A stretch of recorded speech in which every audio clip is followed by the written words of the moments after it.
Hello guys, so welcome to my channel. So ఈరోజు వచ్చి మనం జావాస్క్రిప్ట్లో వేరియబుల్స్ అంటే ఏంటో తెలుసుకుందాం. సో వేరియబుల్స్ అంటే యాక్చువల్గా వేరియబుల్స్ అనేవి ఒక కంటైనర్స్ అనమాట. ఇప్పుడు సపోజ్ మనం ఒక యాప్ ఓపెన్ చేసినప్పుడు, అంటే జనరల్గా ఒక ఫ్లిప్కార్ట్ యాప్ కానీ లేదంటే ఒక అమెజాన్ యాప్ కానీ ఓపెన్ చేసినప్పుడు మనకు అక్కడ ఏం కనిపిస్తాయి, ఐటమ్స్ కనిపిస్తాయి. ఆ ఐటమ్స్ కింద నాకు కాస్ట్ కనిపిస్తుంది. సో వాటిని అరేంజ్ చేయడం అంతా కూడా ఈ వేరియబుల్స్ అంటే ఏదో ఒక వేరియబుల్ యూజ్ చేసి అరేంజ్ చేస్తాం. ఇవన్నీ జావాస్క్రిప్ట్ అంటే కోడ్లోకి వెళ్తే మనకి ఇవన్నీ అర్థమవుతాయి అనమాట. సో ప్రస్తుతానికైతే మనం వేరియబుల్స్ అంటే ఏంటో తెలుసుకుందాం. సో వేరియబుల్స్ అనేవి జావాస్క్రిప్ట్లో ఒక కంటైనర్స్లా పనిచేస్తాయి. అంటే ఏమైనా వాల్యూ స్టోర్ చేయాలన్నా, సపోజ్ ఏజ్ అయినా, ప్రైస్ అయినా, లేదంటే ఇంకేమైనా వాల్యూస్ అంటే ఒక బైక్ కొన్నా, బైక్ యొక్క కాస్ట్ కానీ, లేదంటే అలా ఏమైనా వాల్యూ స్టోర్ చేసుకోవాలంటే వేరియబుల్స్ యూజ్ చేస్తాం. అలాగే ఈ వేరియబుల్స్ అనేవి ఏంటంటే, ఒకటి మనకి జావాలో, పైథాన్లో వచ్చి వేరియబుల్స్ అనేవి case sensitive, non case sensitive అని చెప్తూ ఉంటారు. కానీ ఇక్కడ ఏంటంటే వేరియబుల్స్ జావాస్క్రిప్ట్లో అనేవి కేస్ సెన్సిటివ్ అనమాట. అంటే నువ్వు ఇప్పుడు ఒక ఫర్ ఎగ్జాంపుల్ ఇక్కడ మీకు ఎగ్జాంపుల్స్ చూపిస్తాను చూడండి. సో దెర్ ఆర్ 4 టైప్స్ అనమాట. సో ఈ జావాస్క్రిప్ట్లో మనం ఇలా మాత్రమే రాయాలి. సో వేరియబుల్స్ అంటే కేస్ సెన్సిటివ్ అంటే ఇప్పుడు ఫుల్ నేమ్ అంటే ఇక్కడ చూసారా ఎన్ క్యాపిటల్ ఉంది చూసారా. సో ఈ ఎన్ క్యాపిటల్ ఉంటే క్యామిల్ కేస్ అంటాం. అండ్ ఇక్కడ మధ్యలో అండర్ స్కోర్ ఉంటే దాన్ని స్నేక్ కేస్ అంటాం. అండ్ ఫుల్ నేమ్కి మధ్యలో ఐఫన్ ఉంటే కబాబ్ కేస్ అంటాం.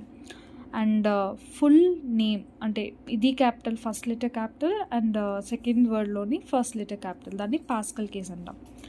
సో ఇక్కడ ఏంటి నేను ఏం చెప్పాలనుకుంటున్నాను అంటే వేరియబుల్స్ అనేవి కేస్ సెన్సిటివ్ అనమాట. అంటే నువ్వు ఈ ఫుల్ నేమ్కి అలాగే నువ్వు క్యాపిటల్గా మొత్తం ఫుల్ నేమ్ రాసినా, లేదంటే ఈ ఫుల్ నేమ్కి అంటే డిఫరెన్స్ ఉన్నదనమాట. నువ్వు ఒక సపోజ్ ఫర్ ఎగ్జాంపుల్ నీకు ఎగ్జాంపుల్ చెప్తాను చూడండి.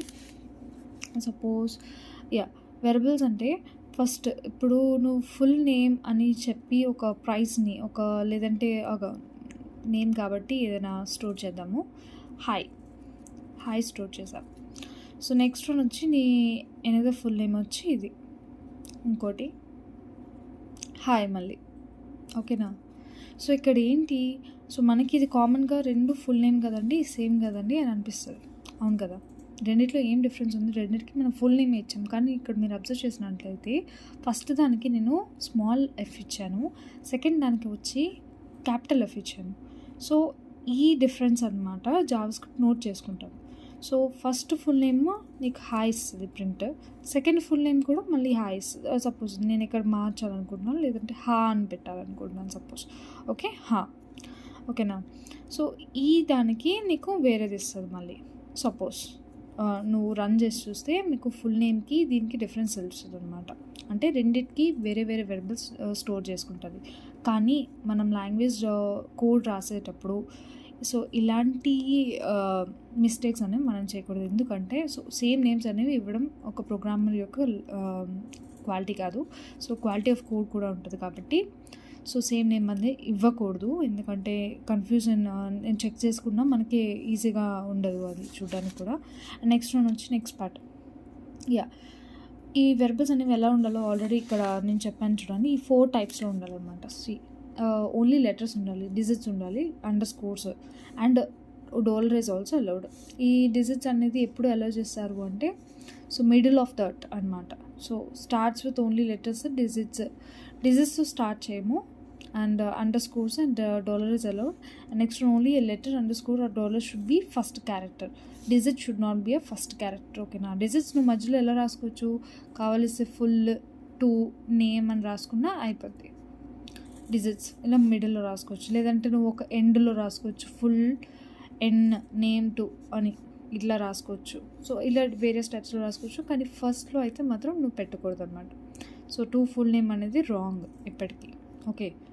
నెక్స్ట్ వచ్చి only A letter, underscore or $. Should be a first character, okay. First character ఏది అవ్వాలి, always should be a letter, underscore already చెప్పాను కదా అదే.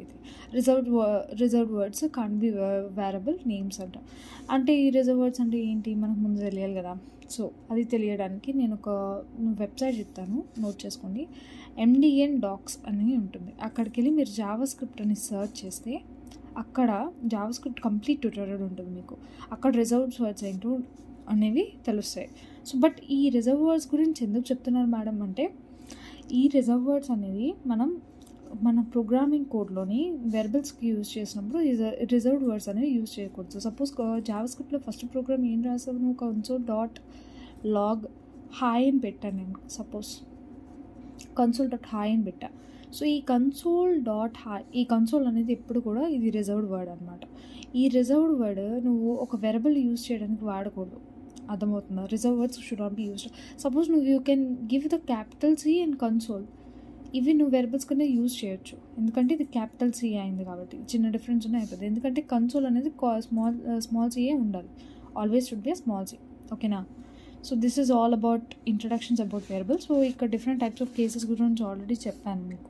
సో ఫస్ట్ వన్ వచ్చి సెకండ్ లెటర్, అంటే నా సెకండ్ వర్డ్లో ఫస్ట్ లెటర్ క్యాపిటల్గా ఉంటుంది, దాన్ని క్యామిల్ కేస్ అంటాం. ఓకేనా? క్యామిల్ కేస్, క్యామిల్ అండి. ఓకేనా? నెక్స్ట్ వచ్చి సెకండ్ వన్ మధ్యలో అండర్ స్కోర్ ఉంటే మాత్రం దీన్ని స్నేక్ కేస్ అంటాము. అండ్ మధ్యలో ఐఫన్ ఉంటే దీన్ని కబాబ్ కేస్ అంటాము. అండ్ ఈ ఫుల్ నేమ్ అనేది ఉంటే పాస్కల్ కేస్ అంటాం. అంటే ఫస్ట్ లెటర్ వచ్చి క్యాపిటల్ అండ్ సెకండ్ వర్డ్లో వచ్చి ఫస్ట్ లెటర్ క్యాపిటల్, దీన్ని పాస్కల్ కేస్ అంటాం. సో మీకు రిజర్వ్ వర్డ్స్ గురించి తెలియాలి కంప్లీట్గా అంటే MD అండ్ డాక్స్లో కలిసి రిజర్వ్ వర్డ్స్ ఉంటాయి. సో ఆ వర్డ్స్ని మీరు వెరబుల్స్ కింద యూజ్ చేయకూడదు. ఓకేనా? సో లిటిల్ బిట్ డిఫరెన్సెస్ ఉన్నా పర్లేదు. అంటే ఇప్పుడు క్యాపిటల్కి వేరే ఇప్పుడు ఆల్రెడీ చెప్పాను కదా ఎగ్జాంపుల్. సో నార్మల్ కన్సోల్ అయితే అక్కడ రిజర్వ్ వర్డ్స్లో స్మాల్ సి ఉంటుంది, నువ్వు క్యాపిటల్ సి యూజ్ చేసి వెరబుల్ వాడచ్చు. But it would be better quality of code అని చెప్పలేము. ఎందుకంటే ప్రోగ్రామర్స్ ఎప్పుడు కొత్త వెరబుల్స్ అంటే సూట్ అయిన వెరబుల్స్ యూజ్ చేయాలి. ఏవో A-B నచ్చిన అంటే సూట్ అయిన వెరబుల్స్ని యూజ్ చేస్తే కోడ్ అనేది బాగుంటుంది తీసుకోవడానికి. So this is all about variables guys. Ya, so ఇంకా ఈ ఛానల్ని సబ్స్క్రైబ్ చేయండి. నెక్స్ట్ వచ్చే జావాస్క్రిప్ట్ కాన్సెప్ట్స్ అన్నీ I will discuss with you. So whatever I know, whatever I am learning, I'll keep in this channel, and please subscribe my channel. Thank you so much.